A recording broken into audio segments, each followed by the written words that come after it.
Hello, everyone. Very good evening to all of you, and warm welcome. Soni, Sayed, Harry, Sumit, Om Prakash, Vishal, Shamim. Good evening, everyone. Am I audible and visible properly? आवाज clear है मेरी आप तक बिल्कुल?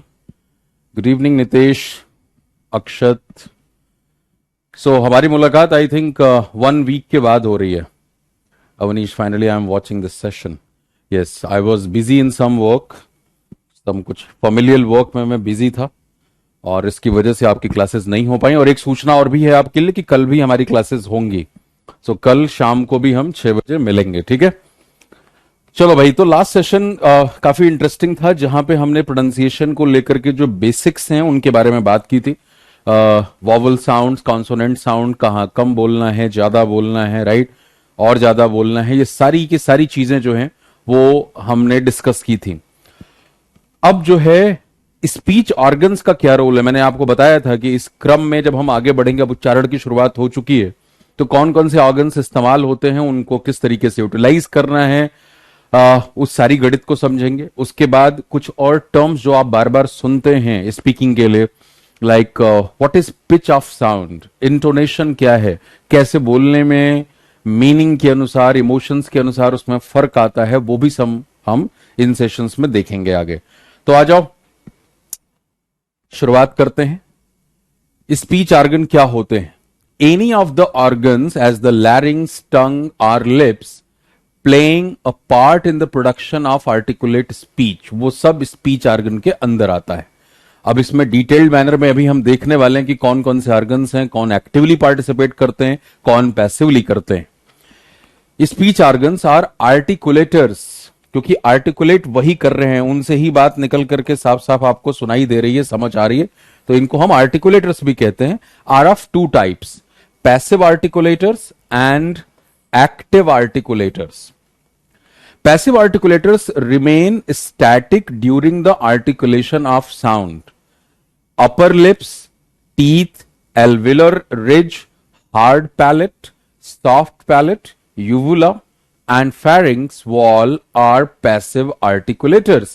तो ये example हैं सारे के सारे. सबसे पहली बात कि पैसिव आर्टिकुलेटर्स होते कौन है. अब देखो, एक्टिव और passive, these two words are pretty common and everyone is aware of that. Even if when we talk about category of communicators, we talk about active communicators and passive communicators. When you talk about active communicators means what, जो front में आकर के अपनी बात सही तरीके से कह पाए, wherever the person gets the opportunity to talk about or speak, वो उस opportunity का फायदा उठाता है, front में आके बातचीत करता है. जैसे हमने एग्जाम्पल भी दिया था स्कूल्स के अंदर या कॉलेजेस के अंदर, if there is a class and teacher gives this opportunity कि भाई who wants to come over here and talk about something, और ऐसे मौके पे आप खड़े होते हैं और जाकर के वहां बात करते हैं उस टॉपिक के ऊपर, you will be called active communicator. And then there are lot of people who fall under the category of passive communicator, because वो ऐसे मौकों पे अपनी गर्दन नीचे झुका लेते हैं कि कहीं नैनाचार हो ही ना जाए जो भी सामने खड़ा है, और वो हमें खड़ा कर दे, हमारे जो टीचर सामने हैं या फैसिलिटेटर हैं, ट्रेनर हैं, कि भाई तुम आ जाओ. वो ग्रुप के साथ, ग्रुप गायन में बहुत अच्छे हैं, जैसे असेंबली होती है, सो एक बच्चा बोल रहा होता है और बाकी सब उसके साथ रिपीट कर रहे होते हैं. सो वो ग्रुप में रहने वाले जो फ्रंट में आके बात ना करें, उन्हें पैसिव कम्युनिकेटर कहा जाता है. और आप सभी पैसिव से एक्टिव कम्युनिकेटर बनने के लिए इस बैच को ज्वाइन किया है, कि जो भी आए आपके मन में हो, आपके दिमाग में जो भी कुछ आए, आप उसको सही तरीके से कह पाए. तो हम यहां ऑर्गन्स की बात कर रहे हैं, ये सारे पैसिव आर्टिकुलेटर्स हैं. क्यों पैसिव कहा गया, इनकी बात क्या है, ये remain static during the articulation of sound. Sound निकालते समय ये स्टैटिक होते हैं.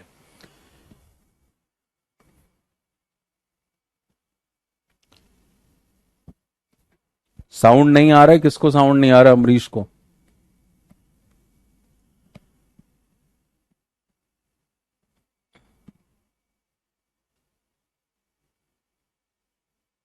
अभी नजर आ रहा है ठीक ठीक?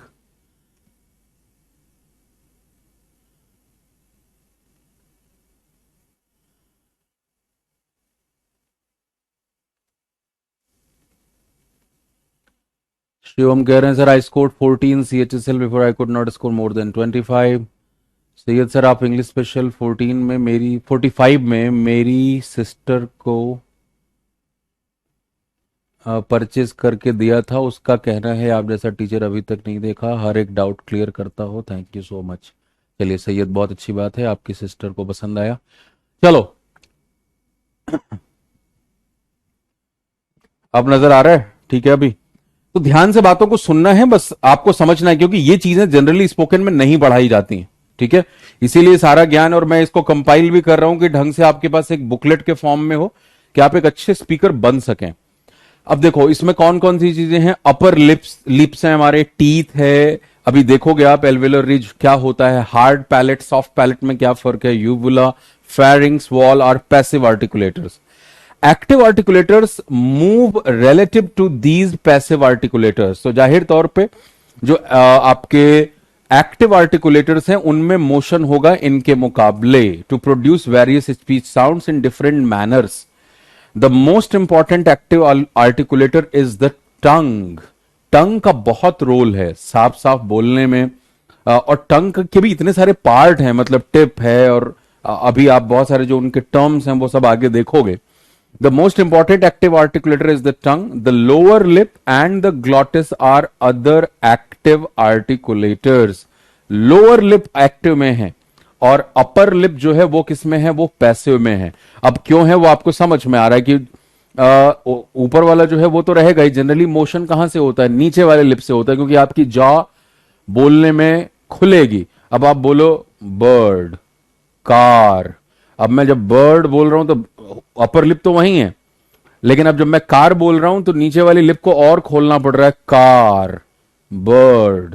गेटिंग द पॉइंट और नॉट? इसीलिए क्या कहा गया, लोअर लिप जो है वो एक्टिव आर्टिकुलेटर का पार्ट है, बिकॉज जॉ आपकी नीचे से ऊपर की तरफ मोशन करती है। ये पूरा जॉ का जो एरिया है, कितना मुंह आपको खोलना है। अब आइए ज्ञान को थोड़ा आगे बढ़ाते हैं। स्पीच ऑर्गन्स जो पीछे अभी हमने देखा, हार्ड पैलेट, सॉफ्ट पैलेट, ये देखो आप मुंह के अंदर आपको नजर आ रहा है, वुवुला एकदम पीछे मुंह में, बैक, मिडिल, फ्रंट, ये सब आपके blades, tip, apex, tip and glottis. वो याद है ना, my name is Khan, Khan from epiglottis. So even जो शब्द हम बोलते हैं जैसे गलत, गलत, वो गलत नहीं है, गलत, गलत, तो यहां से साउंड आता है। ये शब्द हिंदी वाले शब्दों में, या जो हमारी नॉर्मल बोलचाल की भाषा है, उनमें बहुत सारे शब्दों के ऐसे उच्चारण में हम गड़बड़ करते हैं, गलतियां करते हैं, राइट। अब प्रेक्षा बोलना है या प्रेच्छा बोलना है, यही नहीं समझ आता, प्रेक्षण या प्रेक्षण। सो ये सब चीजों का ध्यान रखना है। अब इधर आपका एल्वियोलर रिज जो है ये है, अपर लिप आपको नजर ही आ रहा है, लोअर लिप नजर आ रहा है, और ये क्या हो गया, ये टीथ हो गए। तो ये सारे हमारे स्पीच ऑर्गन्स हैं। जाहिर तौर पे इन चीजों की समझ थोड़ा सा आपको कॉन्शियस बनाती है। इट्स नॉट लाइक कि this is something what you need to mug up, but at least now while you are pronouncing any word, और कोई सेंटेंस बोल रहे हो, आप इन शब्दों के ऊपर फोकस करोगे। कई बार हम आलसी हो जाते हैं बोलने में, और जब आप आलसी हो जाएंगे तो फिर वो साउंड जो निकल के आना चाहिए वो नहीं निकल के आ पाता। अब देखो, lips, this serve for creating sounds mainly the bilabial like प, ब एंड म, एंड लैबियोडेंटल फ एंड व। सो ये सारे के सारे साउंड, जैसे हमारे पास हिंदी वर्डमाला के अंदर जो प, फ, प, भ, म, राइट, तो ये सब के सब क्या थे, ये सब आपके होठों के साथ मिलने के बाद ही ये उच्चारण आ रहा था। लिप्स, अगला है teeth, responsible for creating sounds mainly the labiodental फ एंड व एंड इंटरडेंटल लाइक थीथरा, जो थ हमने किया था, थ, the, this, thought. Tongue, with its wide variety of possible movement, it assists in forming the sounds of speech. Variety of possible movement, tongue काफी तरीके से मूव कर सकता है, तो इसलिए इसके साउंड भी बहुत तरीके से निकल सकते हैं। अब आप देखो यहां पे थोड़ी और क्लैरिटी के साथ आपको नजर आ रहा है, upper lip, lower lip, teeth, tongue, back, middle, front, tip, tip of the tongue. Alveolar ridge, hard ridge behind the upper front teeth, it is between the roof of the mouth and upper teeth. अब थोड़ा सा आपको visualise करना पड़ेगा.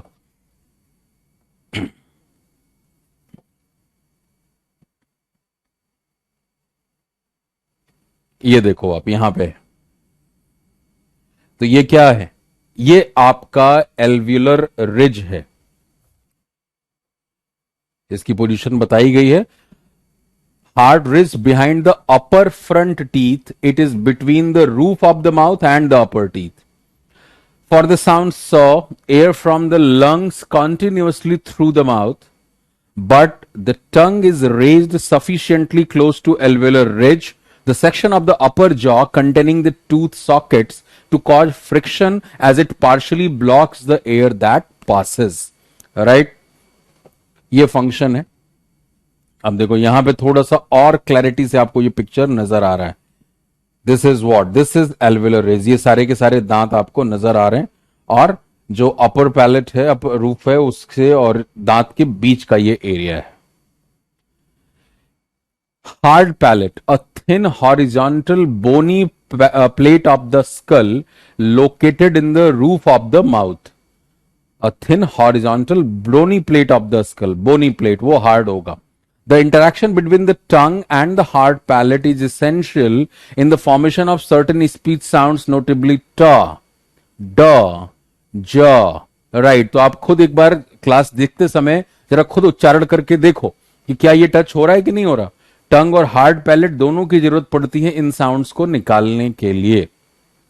Welham, इसको soft palate कहा जाता है. It should have holes forming that functions during speech to separate the oral cavity from the nose in order to produce the oral speech sounds. If this separation is incomplete, air escapes through the nose during speech and the speech is perceived as hypernasal. Kumar Sanu के गाने हैं, तो कुमार सानू के गाने जो हैं वो, या आप उसके बाद देख लें तो हिमेश रेशमिया के जो गाने हैं वो भी क्या हैं, वो आपको नेजल टोन में सुनाई देते हैं. अब आप देखो हार्ड पैलेट और सॉफ्ट पैलेट यहां पे आपको समझाया गया है. समझ में आ गया ना? अब अपनी जबान खोल के देखना, तो जो बीच वाला एरिया है वहां पे कहां गया ये, हाँ, this is what, this is hard palate जो सेंटर में है, और सॉफ्ट पैलेट ये जो साइड वाले हैं बोलने में, ये आपके सॉफ्ट पैलेट हैं. अब आगे से कम जो ये पिक्चोरियल रिप्रेजेंटेशन मैं आपके लिए कर रहा हूं यहां पे, इसकी वजह से अब आप कहीं अगर पढ़ोगे भी कोई अच्छी किताब खुद से, तो आपको समझ में आएगा कि हां, बोलने में किन किन अंगों का इस्तेमाल होता है, क्या क्या रोल है किन किन तरह के साउंड्स को प्रोड्यूस करने में. ठीक है. अब आप देखिए दोनों तरह की इमेजरी आपको दिखाई दे रही है, हार्ड पैलेट और सॉफ्ट पैलेट की. समझ में आ रहा है ना? सो ये आपका हार्ड पैलेट हो गया, इधर से भी आपको नजर आ रहा है, और यहां पे ये सॉफ्ट पैलेट पीछे की तरफ दो, सेंटर में आपका हार्ड. चलो अब अगला देखो, उवुला. It functions in tandem with the back of the throat.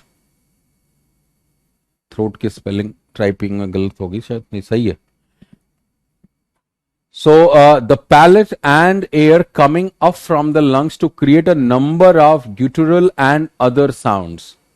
In many languages, it closes to prevent air escaping through the nose when making same sounds. It functions in tandem with the back of the throat. The palate and air coming up from the lungs to create a number of guttural sounds and other sounds. In many languages, it closes to prevent air escaping through the nose when making some same sounds. When making same sounds. अगला है glottis, epiglottis, combination of vocal folds and space in between the folds. As the vocal folds vibrate, the resulting vibration produces a buzzing quality to the speech called voice or voicing or pronunciation. यानी हमारे pronunciation में glottis का कितना important role है, जो vibration आती है वो उसकी वजह से. और अगेन कोई एक पर्टिकुलर अंग, it's a combination of vocal folds. Sound production involving only the glottis called glottal, right? Double L. Called glottal. Example is the sound ह, right? तो वही ह आप बोल के देखोगे, यहां पीछे बैक से साउंड आपको आती हुई दिखाई देगी. अब आप देख लीजिए, ये है आपका ओवुला, और यहां पे है ग्लॉटिस, ये जो हड्डी निकली होती है, राइट, यहां पे है एपिग्लॉटिस। उसको अलग अलग भाषाओं में अलग अलग, हाँ थ्रोट की स्पेलिंग पता है मुझे, टाइपो एरर है, THROAT। तो अब आपको समझ में आ गया। अब चाहो तो यहां पे इमेज में आपको नजर आ रहा है, ये क्या है, ये बीच वाला हार्ड पैलेट हो गया, ये जो है आपके ये मतलब साइड में ये सॉफ्ट पैलेट हो गए, और ये क्या है, दिस इज कॉल्ड उबुला। कई बार जीभ निकाल के डॉक्टर को दिखाना पड़ता है ना कि हाँ कुछ ये दिक्कत भी आती है, बीमारी होती है ना, हाँ लोग कहते हैं टॉन्सिल बढ़ गया है, तो इसमें स्वेलिंग आ जाती है आपके, राइट। तो ये सारे के सारे इसको आप वुला कहते हैं। अब हम बात कर रहे हैं 3 डिफरेंट डायमेंशंस ऑफ आर्टिकुलेशन। पहला है वॉइसिंग, दूसरा है प्लेस ऑफ आर्टिकुलेशन, और तीसरा है manner of articulation. Voiced and voiceless sound. The air stream from the lungs passes through an opening between the vocal cords and the glottis. Voicing होती कैसे, आवाज कैसे बाहर आ रही है? So the air stream from the lungs passes through an opening. अभी आगे हो सकता है कल या कल की क्लास, या हो सकता है उसके बाद वाली क्लास में लंग्स किस तरीके से फंक्शन करता है, और प्लस आप किस तरीके से अपने फेफड़ों का बेहतर इस्तेमाल कर सकते हैं, या अगर आपको सांस पूरी नहीं आती बोलने में तो किन तरह की एक्सरसाइजेज आपको मदद कर सकती हैं। अगर आप इंटरेस्टेड होंगे तो वो सारी चीजें भी मैं आपके साथ शेयर कर सकता हूं, बिकॉज अच्छा स्पीकर बनने के लिए बहुत सारे प्रैक्टिस वाले पॉइंट्स हैं, छोटे छोटे पॉइंट्स हैं जहां पे एक इफेक्टिवनेस निकल के आती है। तो अगर आप इच्छुक होंगे तो मैं वो सारी चीजें भी आपको बता दूंगा। So, the air stream from the lungs passes through an opening between the vocal cords and the glottis. If the vocal cords are apart and the air stream is not obstructed at the glottis, the sounds produced this way are voiceless. एहसास हुआ है कभी किसी को इसका? कई बार आपका गला जो है वो चोक हो जाता है, आप बोलने की कोशिश करते हैं, नहीं बोल पाते, राइट। सो वहां पे कभी हुआ इस तरह का? मुझे याद है कि जब लंबी लंबी क्लासेस लेनी शुरू करी मुखर्जी नगर में, और शुरुआती दिनों में पहले दिन मैंने माइक ही नहीं लिया, मेरी आवाज वैसे भी तेज है, और शाम तक क्या हो रहा है कि शाम तक मेरे गले से आवाज ही आनी बंद हो गई। अब उससे क्या होगा, ओकल कॉर्ड्स में स्वेलिंग हो जाती है आपके तो फिर जो आवाज वो फसफसाहट के साथ ज्यादा आएगी, आवाज आपकी भारी हो जाती है। तो वही यहां पे है कि if the vocal cords are apart and the air stream is not obstructed at the glottis, the sounds produced this way are voiceless. If the vocal cords are together and the air stream forces its way through, the vocal cords vibrate and the sounds produced this way are voiced. So vocal cords अगर apart होंगे, उनमें vibration होगा ही नहीं, तो फिर sound produce कैसे होगा? If you put a finger in each ear and say the, you can feel the vibrations. करो जरा, अभी टेस्टिंग करो। If you put a finger in each ear and say तो पूरा वाइब्रेशन आ रहा है, आया ना? अच्छा, ये इंग्लिश में ये ध्यान रखना होता है, ये ज होता है और ये ज होता है, जो नुक्ता लग जाता है आपका, तो ये प्रोनाउंसिएशन में ध्यान रखना है आपको। If you put a finger in each ear and say saw, you will not feel any vibration. करके देखो, स कोई वाइब्रेशन नहीं है, ज वाइब्रेशन है। Getting the point? So when you whisper, you are actually making all the speech sounds voiceless, right? When you whisper,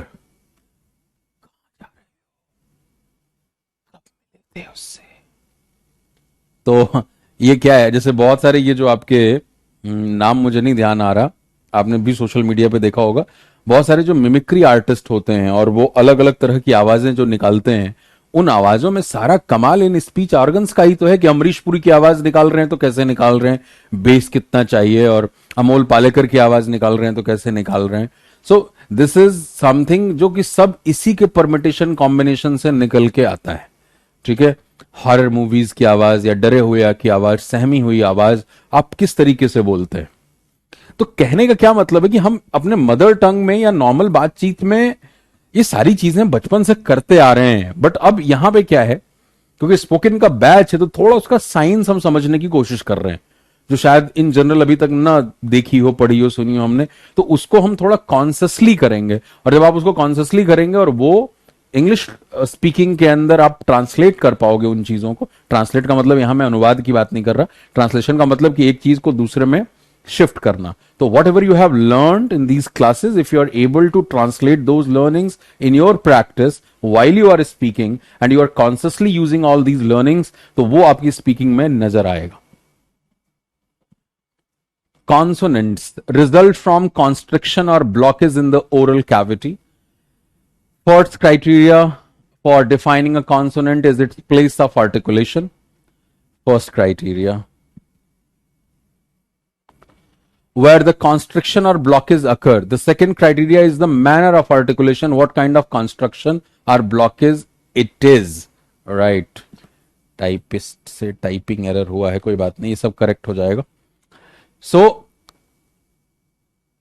place of articulation, where you produce sounds or where in the mouth is the sound being made, and manner of articulation means how you pronounce words. तो ये दोनों चीजें ध्यान में रखनी है, place of articulation and manner of articulation, right?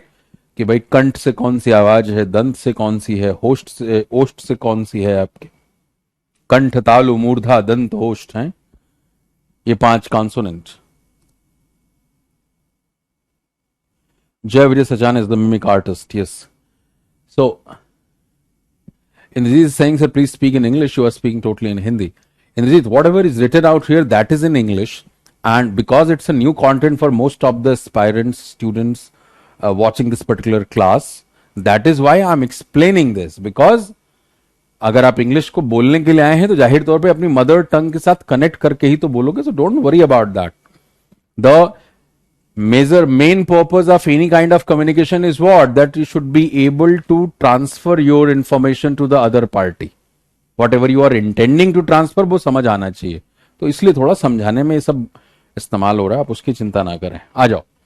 Place of articulation, bilabial, involve both lips. For example, p, b, m.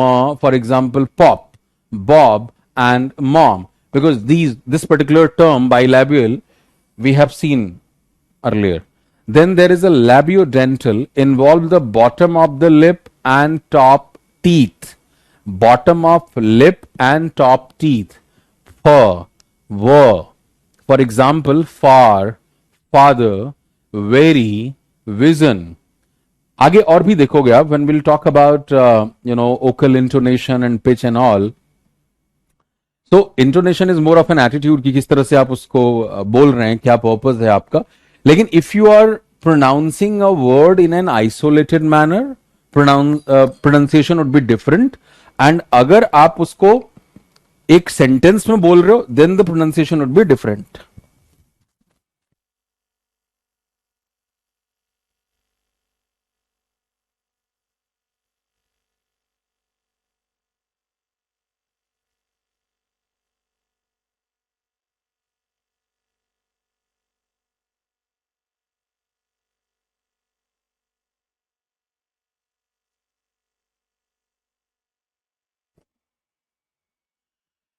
Right, so that is called labiodental. Father, very, vision. A vision or vision. Like a lot of people pronounce the word like video. It's not video, it's video. Video. Right? So pronunciation correct होना चाहिए, तब जाकर के सही जगह पे वो setting भी बैठेगी। अगर आप गलत तरीके से प्रोनाउंस करते हैं वर्ड को, तो आप उन अंगों का सही इस्तेमाल नहीं कर पाएंगे। And then interdental, made of the tongue and the upper teeth, like the, for example, think, बोल के देखो आप, think, thought, and mother, right? So interesting बात यही तो है इंग्लिश में, because th is th in these two words, but in this particular word it is the, in the same manner like this, that, these, those, mother, father. So that is interdental. Next one is alveolar, have the tip or blade of the tongue and behind the top teeth. जीभ घूम करके जाती है पीछे. So have the tip of tip or blade of the tongue, and behind the top teeth, t, d, th, z, n, l, r. For example, tin, tin, din, safe, safe, Jew, near, long, really. Post alveolar, made of tongue blade and the back of the alveolar ridge. इसीलिए थोड़ा और पीछे जाएगा. Right? These are the symbols. Read out the example first, like the chill, chill, ship, ship, education, education, education, vision, vision, made of tongue blade and back, vision, vision. Palatal, made of the tongue and the hard palate, hard palate. Yes, yes, yes, and you, you. Then the velars, ये सब articulation की places हैं जहां से आप उच्चारण सही शब्द निकालते हैं. Made a back part of the tongue and soft palate, जो लास्ट में देखे आपने, like G, W, N. For example, game, game, came, wake, and king, king, king. देखो आप, साउंड आ रहा है. Glottal, the glottal consonant is not produced with tongue or lips but produced with the throat. वही वाली बात है, throat से ही sound आना है उसका. For example, hello, hi, oh ho, hello, hi. Now manner of articulation, इसके बारे में पिछले सेशन में भी हमने चर्चा करी थी. एफ्रिकेटिव, आपको याद होगा, फ्रिकेटिव, ये सब. So stops, fricative and affricates, obstruents and sonorants, सोनोर, बहुत सारी टेक्निकल चीजें देख रहे हैं आप. An obstruent is the consonant sound formed by obstructing the outward air flow, causing increased air pressure in the vocal tract. Because आप जब साउंड को ऑब्स्ट्रक्ट कर रहे हो, एयर फ्लो को, सॉरी साउंड को नहीं, आउटवर्ड एयर फ्लो को you are obstructing, then definitely that is going to increase the pressure in the vocal tract. Obstruents are those articulations in which there is a total closure or stricture causing friction, right? And next one is the sonorants. यहां पे nasals, liquids and glides, ये तीन categories हैं. Sonorants are those articulations in which there is only a partial closure or an unimpeded oral or nasal escape of air. English has the following sonorant consonant phonemes like l, m, n, v, j, right? ये सारे के सारे जो sound हैं आपके. So sonorants are those articulations which there is only a partial closure. वहां पे क्या है, formed by obstructing the outward airflow, causing increased air pressure in the vocal tract. And here, those articulations in which there is only a partial closure and an unimpeded oral or nasal escape of air. Unimpeded यानी आप impede नहीं कर रहे, रुकावट पैदा नहीं कर रहे. अब ये प्लोजिव्स आपने पढ़ा था, स्टॉप्स, एक बार रिवीजन भी हो जाएगी. और स्टॉप्स, प्लोजिव, एक्सप्लोजन जो होता है साउंड का. When the air stream enters the oral cavity, it may be stopped, obstructed और flow freely. So there are 3 possible incidents, right? Air जो है वो स्टॉप करी जा सकती है, ऑब्स्ट्रक्ट की जा सकती है, या वो फ्लो फ्रीली कर रही है. When the air is completely stopped for a brief period of time, these speech sounds are called stops, like b, b, p, t, d, k, and g are stops. Air is completely stopped for a brief period of time. p, b. अब आप खुद देखो, क्योंकि b, b बहुत brief time के लिए air stop होती है. p, t, d, k. Fricatives. When the air is not stopped completely but is obstructed from flowing freely, these speech sounds called out fricatives. हल्का सा friction हो रहा है. ख, प, व. अब now the sound of this particular letter, lot of people confuse this. Particularly, those people who belong to Bihar और बंगाल, ये साउंड बहुत गड़बड़ होता है. ब भी बोल देते हैं, भ भी बोल देते हैं, जबकि द साउंड इज व, right. So nervous, it's not nervous और nervous, that is incorrect. So अब आप वही बात मैंने इसीलिए कहा ना कि if you are pronouncing these letters or words which are made with the help of these letters incorrectly, then you need to practice these things कि मैं साफ बोल करके इन शब्दों के उच्चारण को सही करूं. Right. Theta zeta are fricatives, not stopped completely but is obstructed, और ऑब्स्ट्रक्ट करोगे तो जाहिर तौर पे फ्रिक्शन पैदा होगा. Affricate, some sounds are produced by a stop closer followed immediately a slow release of the closer as in a fricative. These speech sounds are called affricates, like the th, j, like the knowledge. And that is why particularly in spellings people do confuse, like the word is privilege and knowledge, privilege and knowledge. So knowledge is knowledge, and the privilege is privilege. That is not dge. But most of the time, paper setters do confuse you with these kinds of words, because somewhere deep down in your subconscious mind, the sound of j is like dg, knowledge, and that is why they confuse you. So ये सारी चीजें back of mind में काम करती हैं कहीं ना कहीं, और इसीलिए स्पेलिंग्स में कई बार कंफ्यूज किया जाता है इंग्लिश में, क्योंकि आपको पता है ये भाई, this is not scientifically designed, this language is not scientifically designed as Sanskrit और Hindi, like the whole sound, the whole phonetics is scientifically designed in Sanskrit. जैसे अभी भाई एक ग्रुप के सारे वर्ड एक तरीके से बोले जा रहे हैं, तो ये समझना बहुत जरूरी है. Nasals, a nasal consonant is produced with a lowered velum in the mouth, allowing air to escape freely through the nose. The oral cavity still acts as a resonance chamber for the sound, but the air does not escape through the mouth as it is blocked by the tongue, like the ma, na, nasals. मैंने वही कहा कि कुमार शानू के गाने तो आप देखो तो भरपूर आपको मिलेंगे. Liquids, when there is some obstruction of the air stream but not enough to cause friction, these speech sounds are called liquids, like l and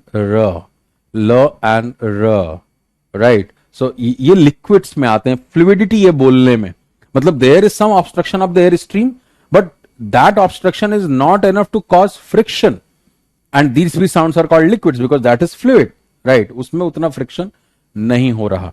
So ये हमारे कॉन्सोनेंट साउंड्स के लिए थे. Glides, when there is little or no obstruction of the air, नाम से ही पता लग रहा है, like gliding,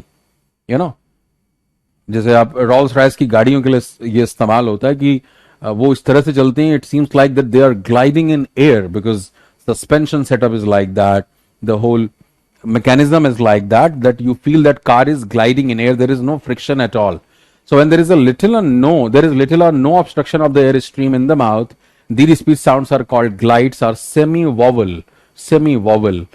A. अब आप देखो वॉवल के अंदर ये सारी चीजें नहीं होती वॉवल साउंड्स में. A, E, I, O, U, there is no obstruction at all, and that is why इनको semi-vowel भी कहा जाता है. J and W are glides. J and W. W. It's not W. It's W. W. Getting the point?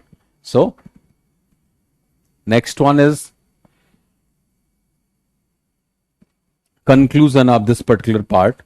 A speech organ is the kind of organs in human body which distribute and support people to verbalize and produce sounds. Speech organs differ into two types. There are passive and active organs. Passive organs are organ which not moves when we produce sounds, and active organ is the organ which move when we produce sound. There are three dimensions of articulations: voice, place, and manner of articulation. Voice is the tone of pitch that produce vibrant. Voiceless is the contrary of voice. Place of articulation is the area of mouth when produce the speech, and the manner of articulation is the steps of people to sound their speech, right? So ये एक तरह से summary है what we did in this particular session.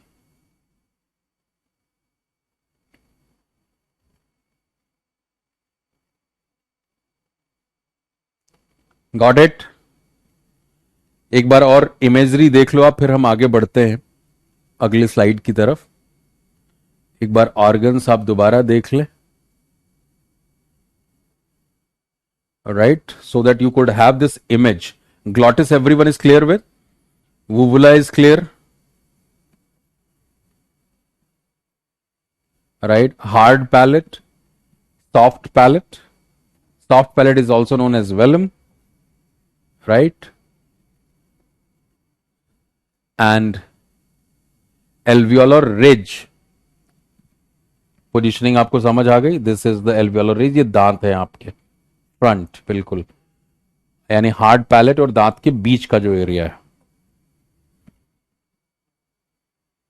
Right, बाकी के सारे organs आपको पता है.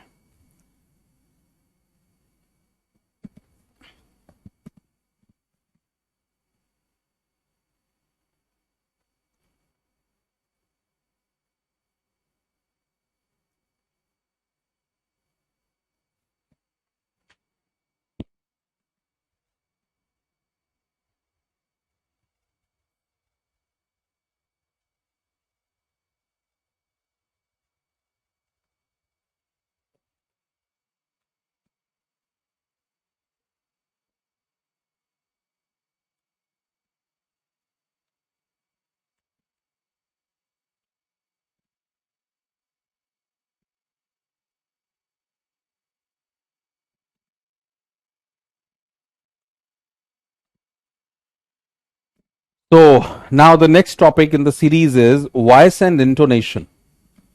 Voice and intonation.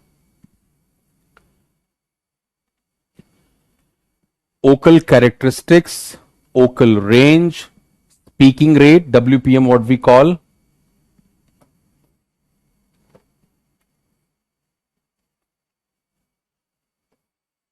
कितने वर्ड एक मिनट में आप बोल करके समझ भी सकते हैं. Prosody, intonation, stress, content versus function words, and timing. So these things we are going to discuss. Voice and our vocalization. It is the sound uttered through the mouth of living creatures, especially human beings in speaking. That is called voice or vocalization. From the same root word, you get the word vocabulary as well. Vocal cord. Pitch. अब ये जो technical चीजें हैं इनको थोड़ा समझते हैं. What is pitch? The relative tone of a person's voice, how high और low it is and or how monotonous it is, that is called pitch. The relative tone of a person's voice, कब ऊपर जाता है कब नीचे जाता है. Intensity, the force और volume of tone, how loud और how soft it is, right? That is called the intensity of your sound, how soft or how loud you are. And the quality, the character or distinctive attributes of a sound are like its resonance, वो किस तरह से resonate करता है.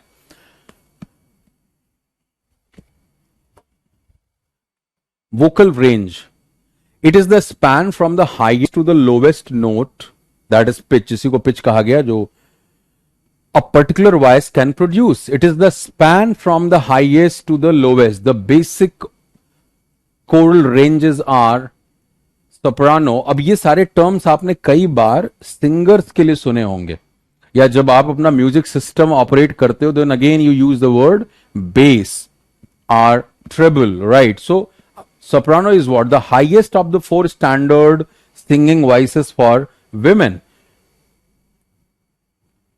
Alto is lower than the voice of soprano. Tenor and tenor, sometimes they confuse you between these two words. So tenor of your voice, like the highest adult male singing voice. अब कई बार आप देखते हो ना कि भाई आवाज एक ऊपर, जब एक लेवल से ऊपर जाती है तो कहते हैं ना फॉल्सेटो में गा रहा है, उससे ऊपर आवाज नहीं जा सकती गाने में. So that is called tenor. and the bass, the lowest adult male singing voice, that is called bass. So read it out once again. Right, this is called vocal range, कि आपकी आवाज की रेंज क्या, जैसे कोई singer है और वो हाई पिच में तो गाना बहुत अच्छा गाता है, राइट, वो जो चिल्ला करके गाना गाते हैं पूरा आजकल, लेकिन लो में उसकी आवाज में दिक्कत आ जाती है. कुछ लोग हैं कि भाई लो पिच में गाएंगे अच्छा, बट हाई पिच में जाने में उनको दिक्कत हो जाती है. कई बारी सिंगर इस तरह का है कि भाई वो हाई रेंज के गाने भी गा सकता है, लो रेंज के भी गाने गा सकता है. तो हम क्या कहते हैं कि भाई तुम्हारा जो जज बैठा होगा उस पर्टिकुलर प्रोग्राम के अंदर, वो क्या बोलेगा, तुम्हारी वोकल रेंज बहुत अच्छी है. So again we need to practice these things. उनके लिए भी इसीलिए तो रियाज की परंपरा है कि वो रियाज करते हैं 4-4 5-5 घंटे, इतने सालों तक, तब जाकर के आवाज उस लेवल तक पहुंचती है कि आप उसको जैसे चाहें घुमा लें अपनी ही आवाज को. ऊपर करना है, नीचे करना है, या नीचे में थोड़ी देर ऊपर करना है, ऊपर में थोड़ी देर नीचे करना है.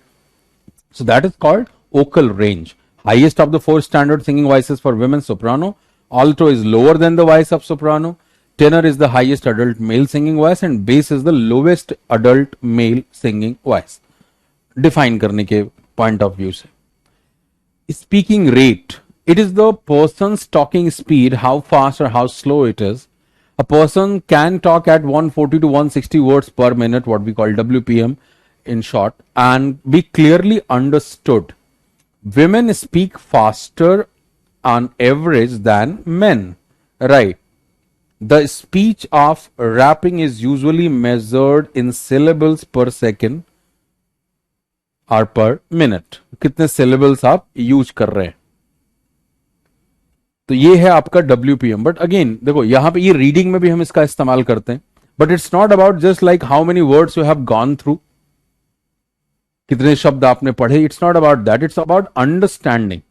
तो same thing applies in speaking as well, right. If you are a fluent speaker, if you are a fluent speaker means what, that your WPM is high, right, like the number of words you are speaking per minute is on higher side.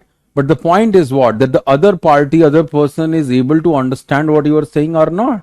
That should also be taken in consideration. तो ये भी आपको ध्यान में रखना है कि, क्योंकि आप में भी बहुत बार इस बारे में पूछते हो कि sir I want to become a fluent speaker.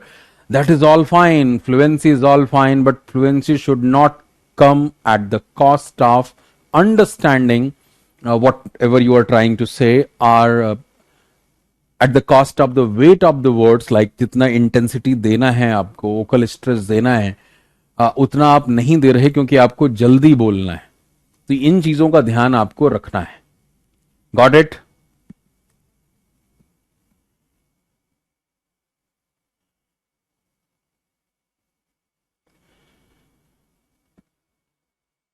तो अब थोड़ा सा ना, थोड़ी चैन और आराम के साथ बोलने की कोशिश करो.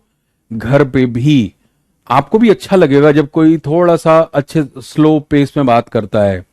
हर बार आप वो फास्ट पेस में नहीं सुनना चाहते, हर बार आप, you are not feeling agitated, और you are not interested in very much in activity.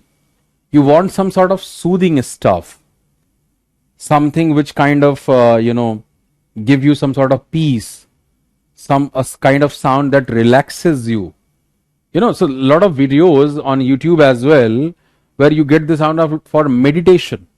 So that particular sound is for relaxation, that you should be able to connect to yourself while you are in that particular mode. And that condition is a prerequisite to be an effective individual. If you are not able to connect to yourself, you are not sorted, you are not shant, जिसे हम कहते हैं, if you are not calm and composed, then whatever you are going to do, that will definitely be a kind of devastation, most of the times. So you need to take care of this particular aspect all the time. And if you look at the examples, जो भी चीज ज्यादा powerful है अपने प्रभाव के अंदर, उसका सेंटर हमेशा शांत होता है. You can see the physical phenomenon around us, the natural phenomenon around us. आपने देखा जब तूफान आता है, वो गोल चक्कर वाले को क्या बोलते हैं, चक्रवात ना. चक्रवात का सेंटर में कोई मोशन नहीं होता, लेकिन राउंड में इतना मोशन है कि घर और गाड़ियों को वो उड़ा देता है. तो सेंटर इज शांत. And that is why this is advised that if you want to be effective in your life, your center should be calm and composed. A बेचैन आत्मा can't do lot of stuff or can't do whatever the person is doing. उसको सही तरीके से वो नहीं कर सकते. तो ये चीजें ध्यान में रखनी है. अगला टर्म है prosody. What is this? It is the rhythm. Like what is rhythm? Stress and intonation patterns of speech. बहुत सारे लोग बहुत ही पोएटिक फॉर्म में बोलते हैं, राइट? एक रिदम आपको देखने को लगातार मिल रही है.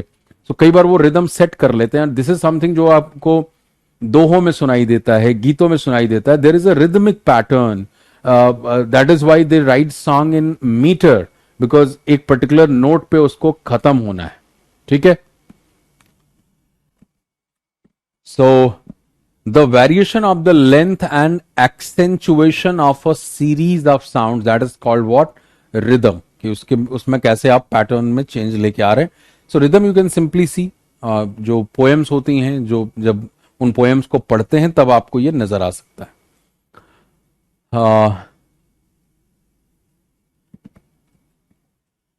Intonation. It is the variation of pitch when speaking. The rise and fall of the voice as it slides from one pitch to another in the formation of syllable, word, or group of words, what we can also call phrase. So variation of pitch when speaking, the rise and fall of the voice as it slides from one pitch to another in the formation of syllable. अब आप देखो 5 tones in English. ये tone वो RC वाला tone नहीं है. जैसे reading में when we talk about the word and all, right? So that is not the case like didactic, pedantic, pedagogic, sardonic. हम उसकी बात नहीं कर रहे. हम रीडिंग कॉम्प्रिहेंशन में उनको पढ़ते हैं और वो बहुत सारे हैं. बट यहां पे स्पीकिंग के लिए जो बात हो रही है, like the rising intonation, the rising intonation, the pitch increases over time.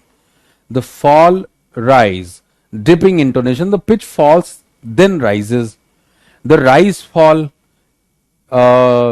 peaking intonation इसे कहा जाता. The pitch rises and then falls. Level, the pitch is flat. Falling intonation, certainty and finality. खास तौर से किन तरह की बात में आप ये फॉलोइंग इंटोनेशन का इस्तेमाल करते हो? Like statements and replies, exclamation, orders, commands and warnings, और WH questions. Right? So this is, कहां गए हम? Rising, falling intonation. Dipping intonation, after thoughts और टैग क्वेश्चंस. राइट? जैसे कहते हैं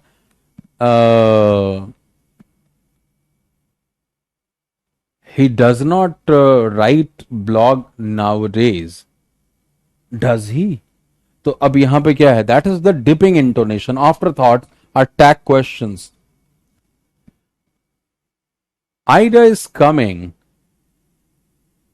Are you sure she's coming? Ida is coming. I'm sure it's Ida. Ida is coming. It's a simple statement. अब आप देखो कि सेम वही वाली बात जो हमने पहले भी शुरुआत में की थी, स्टार्टिंग की क्लास के अंदर, कि उससे पता लग रहा है कि भाई आपकी इंटोनेशन कहां पे. Aida is coming. Are you sure she is coming? ये सेंस है. Aida is coming. Aida is coming. तो ये पूछने से Aida is coming, coming, come पे जोर आ रहा है. तो वहां से क्या पता लग रहा है कि सवाल पूछा जा रहा है कि like are you sure she is coming? Aida is coming. Aida is coming. Aida is coming. अब इसका क्या मतलब है? I am sure it's Aida, and वो आ रही है. एक तरह से श्योरिटी है. Aida is coming. Aida is coming. Simple statement. Aida is coming. उसके नाम के पहले 2 अक्षरों पे थोड़ा सा जोर है. Good evening. It's a greeting. Good evening everyone and good evening. Good evening. अब आपने मान लो आप एम्प्लॉय हो और आपके बॉस से आपकी मुलाकात हुई, तो आप कैसे बोलेंगे? Good evening sir. Good evening sir. Good पे उतना जोर नहीं है, इवनिंग पे. और क्योंकि वो बॉस है, उसकी बात में अथॉरिटी है, तो वो ऐसे नहीं बोलेगा गुड इवनिंग. वो क्या कहेगा? Good evening. तो अब वही, इसी को हम इंटोनेशन कहते हैं कि वही सेंटेंस है लेकिन उसी के अलग अलग वर्ड के ऊपर आप फर्क जब डाल रहे हैं तो फर्क मतलब उससे मतलब बदल जा रहा है. He has left, he has left, he has left. You sound angry. He has left and he has left. It's a statement. He has left, he has left, he has, दोनों पे ओकल इंटोनेशन है, जोर है, थोड़ा high pitched है, तो वहां से मतलब अलग हो रहा है. Stress is the relative emphasis that may be given to certain syllables in a word or certain words in a sentence. जो पीछे आपने देखा. इन्फ्लेक्शन क्या होता है? इन्फ्लेक्शन पॉइंट जहां से चेंज होना शुरू होता है actually. So it is the modulation of voice, the change और ऑल्टरेशन इन पिच और टोन. जहां पे आप बदलाव लेके आते हैं वही इन्फ्लेक्शन पॉइंट है. Pause, the brief suspension of the voice, hesitation while speaking. So जैसे पॉजेज, मैंने पहले भी वाजपेयी साहब का उदाहरण आपको दिया था. He is known as the king of pauses. तो पॉज लेकर के बोलने में सामने वाली जो ऑडियंस है वो एक तरीके से ग्रिप्ड रहती है आपके साथ कि ये नहीं, आगे क्या आने वाला है, आगे क्या आने वाला है. तो ये भी एक अच्छा तरीका है. The brief suspension of the voice, hesitation while speaking. अब देखो इन चीजों के बारे में थोड़ी सी डिटेलिंग और, क्योंकि इतने सारे टर्म्स है ना, मैं थोड़े टर्म्स आपको इंट्रोड्यूस कर रहा हूं, फिर नेक्स्ट क्लासेस में थोड़ा सा और इनकी डिटेलिंग में मैं आपको जाऊंगा कि पॉजेस का क्या क्या रोल है, कब लेना चाहिए, कहां लेना चाहिए, कितना लेना चाहिए. कंटेंट वर्ड और फंक्शन वर्ड्स में क्या फर्क होता है स्पीकिंग में? In a sentence content words are stressed such as nouns. ये कंटेंट वर्ड्स हैं. Principal verbs, adjectives, demonstrative pronouns, this that these those, interrogative pronouns like what, which, who, whom, ये सब किस में आएंगे? ये कंटेंट वर्ड्स में आएंगे. Whereas non state words are considered function words such as articles. Right. So that is why they are called functional words. ये non stressed है, इन पे आपको उतना जोर नहीं देना है. लाइक आपको he is a boy, he is a, पूरा तो नहीं बोलोगे, he is a boy, he is a good student, he is a good student. Good पे जोर है ना. He is an intelligent student, she is an efficient candidate. अब आप देख रहे हो, she is an efficient candidate. तो एन पे जोर नहीं है. Efficient which is adjective and candidate that is noun, common noun, जो हमारा क्या है? कंटेंट वर्ड है. क्योंकि बोलने में जो मेन कंटेंट है उस पे जोर होना चाहिए. एंड दैट इज वाई शायद शुरुआत में भी मैंने ये बात आपको कही थी, if your grammar is not that great, your grammatical understanding is not that great, and you do feel that you commit some sort of mistakes in structuring your sentence, that could be forgiven up to a level. When you are talking to a native speaker can forgive you for your grammatical mistakes, but not for your pronunciation, not for your vocal intonation. इसके लिए वो माफ नहीं करेगा. Because वो जो मैंने कहा कि the purpose of speaking is what, that you should be able to communicate whatever you want to communicate, whatever you intend to communicate. And if you are not able to do that because your pronunciation, your vocal intonation, like the same statement, not even the statement, the same word. I took the example of the word okay, and we do use this particular word on daily basis. Okay. So अलग अलग भाव है. वहीं वो surprise भी है. The same okay is the showcasing, like you are asking a question, right? That same okay shows that you are accepting something as it is, like what is the यथास्थिति, what we call, right? उसको मान लिया, आप क्या ही कर सकते हैं, right? Sometimes with the same okay you are showing the surprise, emotion of surprise. So ये क्या है? ये vocal intonation है, and you should be good at this area. तभी हम इतने सारी चीजों की बात कर रहे हैं. बिकॉज अभी कल वेबिनार था, सीबीएसई के डायरेक्टर थे और बहुत सारे हमारे स्कूल्स के डायरेक्टर्स थे, प्रिंसिपल्स थे, सब बहुत पढ़े लिखे लोग, और मैंने ये सारी बातें वहां पे रखी कि बिकॉज हमें स्कूलों पे इन चीजों पे जोर देना बहुत जरूरी है. हम वो जोर नहीं दे रहे. The focus is just on collecting degrees, But even after collecting all these degrees, if they are not a good communicator, means what कि कुछ बहुत फंडामेंटली गड़बड़ कर रहे हैं। तो ये सारी चीजों की चर्चा तो होती नहीं। अभी एक भाई ने यहां पे लिखा कि सर कभी इस तरह की चीजें कभी किसी स्पोकन बैच में नहीं पढ़ी, नहीं पढ़ाएंगे वो। मैंने वहां खुलेआम बोला कि ये जो ट्रेनर्स हैं उनकी भी गलती है और जो सीख रहे हैं उनकी भी गलती, दोनों। कई बार ट्रेनर्स इसीलिए नहीं सिखाते क्योंकि सामने वाले को उसकी जरूरत नहीं हो, कहेगा ये तो बोरिंग है। वो कोई जोक मार दे, कहानी सुना दे, कुछ रटे रटाए टेम्पलेट दे दे आपको कि हाँ ये बोला जाता है तो ऐसा बोला जाता है, तो बच्चा खुश है। उससे तुम्हें कुछ फर्क पड़ा भी क्या, खुद से ही पूछ लेते। तो नहीं पड़ता है फर्क हमें। Change is not happening. Why is it so? Because what ever you have learn that is very superficial, that didn't happen with in your self, and the change is happening with in you, that will definitely reflect outside without much effort, and you will absolutely be effortless in whatever you are doing, but that change should come from within, right? इस बात का ध्यान आपको रखना है। तो अब ये सब बोलने में आप ध्यान रखेंगे कि अच्छा इन शब्दों के ऊपर तो हमें जो है कंटेंट वर्ड्स जो है उन पे स्ट्रेस देना होता है, बट जो फंक्शनल वर्ड्स है वो आर्टिकल्स हैं, prepositions हैं, conjunctions हैं। अब आप ये तो नहीं बोलोगे ना इस तरीके से Ayushman Khurana and Aparshakti Khurana have signed a movie together. ये क्या है? ये मोनोटोनस है। अब तुमको ऐसी अंग्रेजी बोलनी तो बोल लो, कोई सुनना भी नहीं चाहेगा। वहीं पे अगर बोल रहे हो आयुष्मान एंड अपार शक्ति have signed a movie together, ये मेन पॉइंट है। अपार शक्ति आयुष्मान, साइंड जो लिखा था मेन वर्ब जो है have signed, अब वहां पे नहीं have signed, have signed a movie together पे जाके फिर आप जोर दे रहे हैं have signed a movie together, यानी this could be probably the first film जहां पे दोनों भाई साथ में काम कर रहे हैं।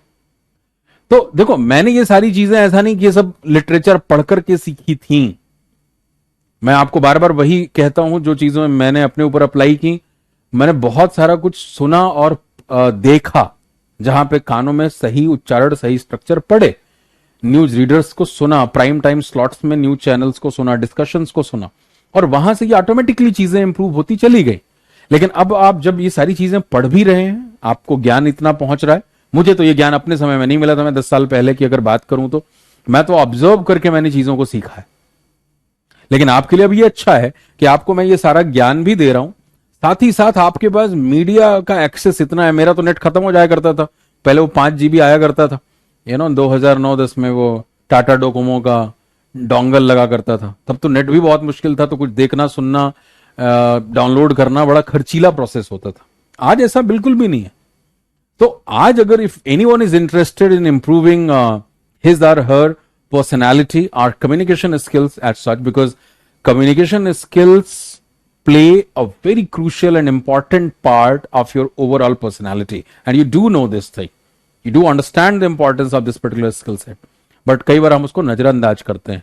तो मैं आपको साइंस भी समझा रहा हूं कि इन चीजों पे ध्यान दें। हेल्पिंग वर्ब्स पे जोर नहीं देना, जैसे भी हमने कहा, अभी हमने सेंटेंस जो बनाया कि भाई आयुष्मान एंड अपार शक्ति have signed a movie together, so and पे भी जोर नहीं है, हैव पे भी जोर नहीं है, तो हेल्पिंग वर्ब्स पे जोर नहीं देना। पजेसिव एडजेक्टिव्स पे जोर देने की, this is his book, this is her house, house पे जोर है। रिलेटिव प्रोनाउंस, पर्सनल प्रोनाउंस, इन पे जोर देने की आपको जरूरत नहीं है।